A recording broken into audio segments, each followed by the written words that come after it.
Welcome to Dr. Jester Rants, and I'm gonna rant about...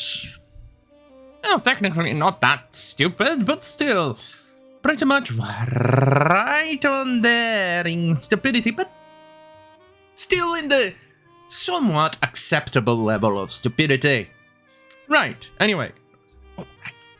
From TheGamer. Sadly. It seems I go to this website when I need some local type of articles to cover here. Well, anyway. Turning red is the start of a new creative generation at Pixar.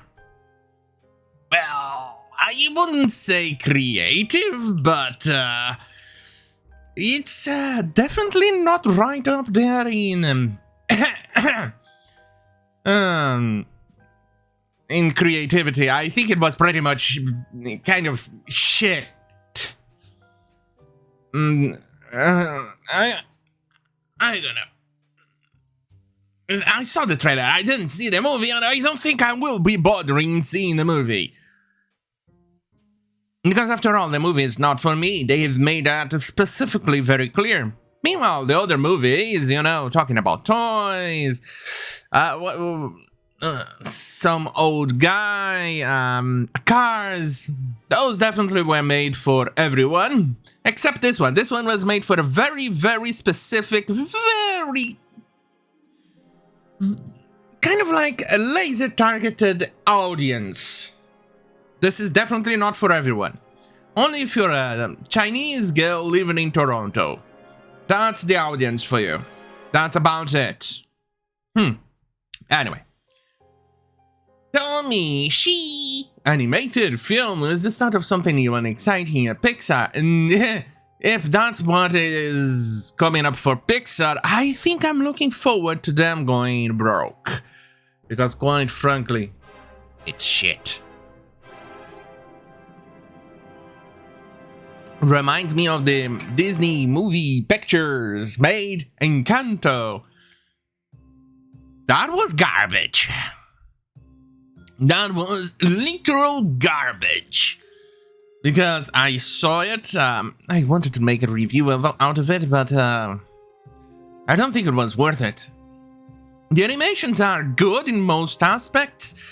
I think in the beginning you see them trying to find their footing because the mouth of the hag moves way too unnaturally. But later on they seem to have fixed it, as it moves more naturally with the other characters. But overall, this story was absolutely mind-bogglingly boring. The time periods that I was actually kind of rooting for the main character to die. So it gets exciting. And the only good part out of the entire thing was the Bruno with his quirks. And that's about it. I'm not even counting the transgender woman over there. That one was a disaster because they actually changed the voice actress. Yeah, that was bad. They changed the voice actress that does her voice normally on the whole movie, and when she has her singing bit, is another voice actress, or at least sounding different, or something happened there because they do not sound alike. And it had way too many music parts. That was horrible. Enough already. God damn it. Anyway, where was I? Oh, right, turning red. I'm supposed to be covering that. Right. For years, it felt like Pixar has settled with a predictable rhythm. Toy Story, Finding Nemo, The Incredibles. Yeah, and all of those stories here, predictable rhythm, were Oscar-worthy in most situations. And they were good, they were interesting, they offered good stories. It was a story for everybody. It had no specific race, no specific ethnicity, no specific anything. It was good.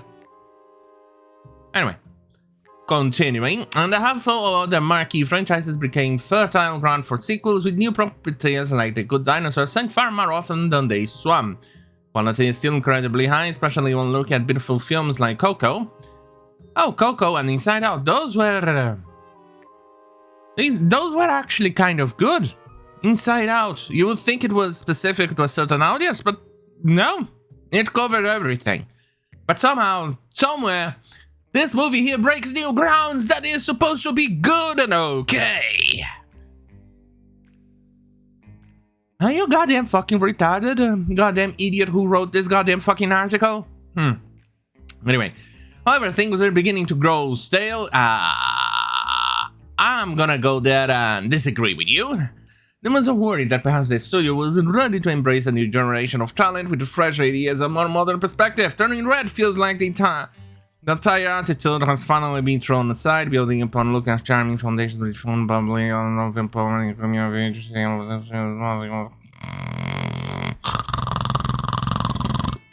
Yeah, there you go. That's definitely a way to bore your readers. Stop adding words to get paid by the word. I thinking gets paid by the word. The person here, anyone writing for TheGamer, gets paid by the word. Because goddamn it! Anyway, much like Luca, Turning Red isn't about dealing with grief and living overbearing life less. Of course, the highlights disappeared.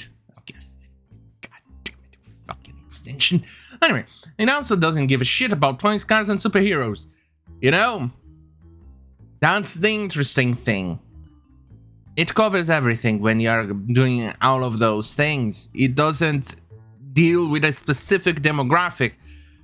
Teenage little girls stuck in Toronto that is of Chinese ancestry. That's the audience for this entire movie. Meanwhile, toys, cars, and superheroes was an audience for everybody.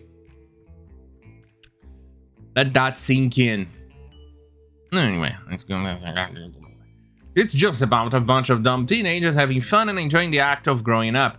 Well, looking at these specific teenagers over here, I'm gonna go right ahead and say it that if I saw them in real life or I were present, you know, I was bullied as a teen, but I'm gonna say even I would have bullied them.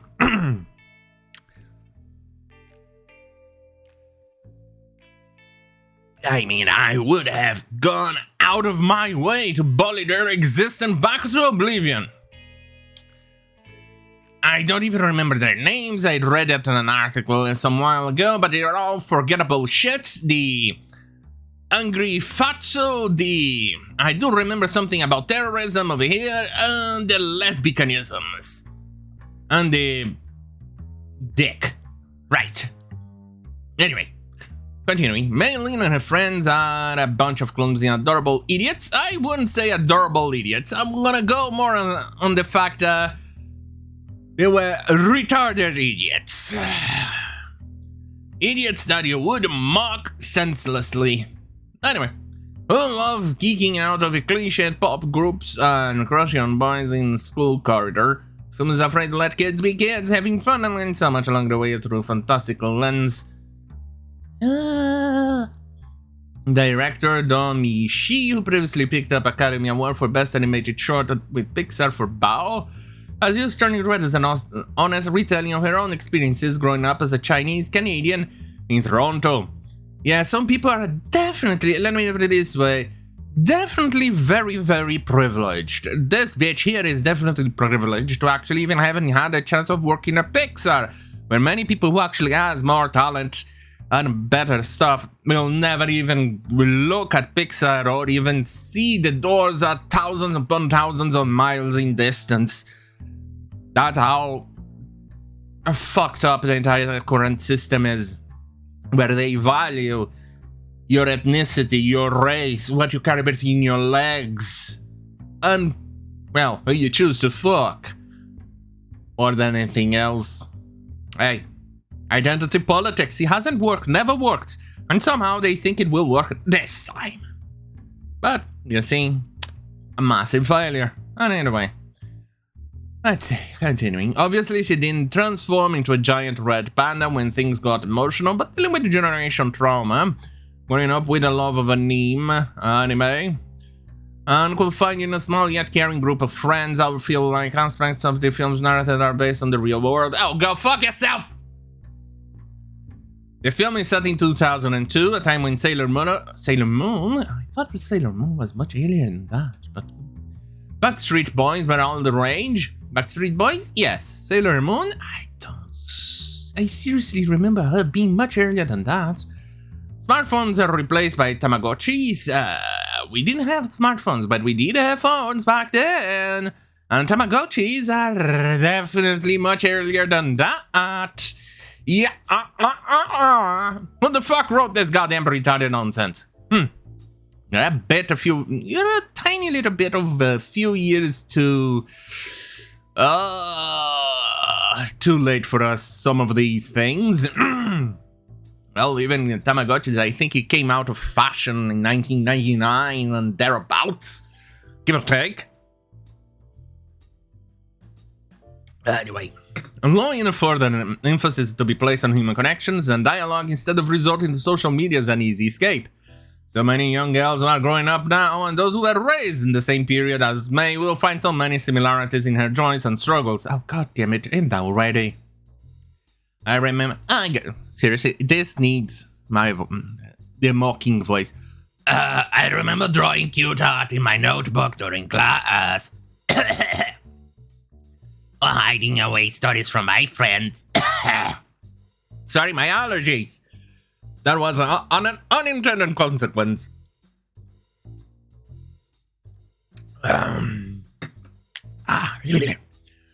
My family is a family fear of potential embarrassment. Who hasn't drawn fun art doodles, am I right? Yeah. Yeah. Yeah. Turning red, simultaneously bubbly and poignant. For the love of God, enough with excessive words! Progressive is it in its character designs and subject matter while appealing to our age demographics. No. Pixar has always nailed this. They used to, but this one, no. But it often felt like certain topics were considered too taboo. Or more inclusive storytelling When they say more inclusive, they mean actually more exclusive. It's always the reverse. These people have actually changed the definition of certain words. Inclusive is now exclusive. Do you understand? Exclusive is now inclusive. That's what they have done. Anyway. Right. More inclusive storytelling concepts were sent out to appeal to the mainstream. We heard this from employees in response to Disney support for Don't Say... This bill has nothing to do with this!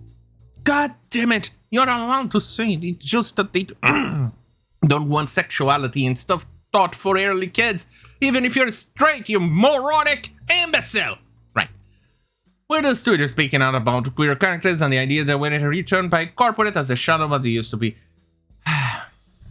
Why does everything need to be queer? At this point, I don't even know what's the definition of queer anymore. Everything now means something. Why do you need to have everything queer? What is queer at this point? For me, right now, the word queer means garbage right now. Why does it need to actually ruin everything by shoving it all goddamn fucking retarded politics? Then again, this movie is already ruined with retarded identity politics, so what else is new? Go on and shove more identity politics into it. It's not going to make it any better. Right. I was like, but the fact that Don Michi and the production team, this isn't a queer film by any stretch, but the fact that Don Michi and the production team were able to explore periods and the idea of womanhood, for the love of womanhood. You know, for someone who is a transgender writing this article, you definitely were very transphobic over here. You should have said periods and the idea of people with vaginahood, or people, periods and the idea of period haverhoods. You're transphobic. That's very transphobic of you.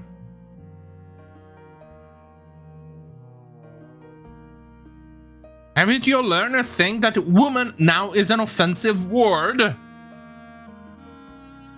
Or at least you should say woman-nixonhood. You're transphobic. Hey, I'm playing by your own goddamn fucking rules. You made these rules. Now, eat it. Anyway, inside, in such overwhelming honesty feels like a groundbreaking moment not only for Pixar but Western animation as a whole. Ah, goddamn sucky suck. Anyway, the attitude of turning Rants unlike anything the studio has done before, excluding a sense of rebellion that reflects the belief of appropriating. How we are living in a world where the stories we tell can no longer be protectively sanitized. Things aren't getting any better. Younger audiences are far more intelligent. Make this losses and it was.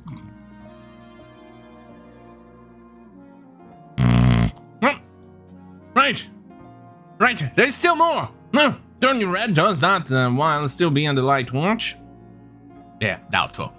The Disney closed Blue Sky Studios and canned the production of Nimona. Have been hoping something like this would come along and reignite my hope in animated films. It's not reigniting my hope in animated films. It actually kind of dousing the flames of hope. A film like this, it's making me wish that we never reached 2022 because this is our garbage. Anyway. With DiAngelo, will inspire future creators and perhaps movies that are now entering production. We'll take note that its exuberant character designs and uncompromising approach to storytelling. Pixar's creative future is bright and now thanks to a new talent given a chance to shine. You are having a big, massive mistake here. You are thinking for some reason that this is a good talent. It is not a good talent, it's bad talent. Good talent is what we had in Toy Story, Finding Nemo. Those were good talents. Inside Out, good talents. This one, not quite. Not quite at all. Shitty storytelling. Wasn't enough with Encanto being absolutely atrocious. Now we have Pixar with Turning Red, which is another atrocious garbage. Oh god. Well, on that goddamn fucking miserable hell, have a great fucking night. Oh, and everything I said here is allegedly. Anyway, have a great fucking night.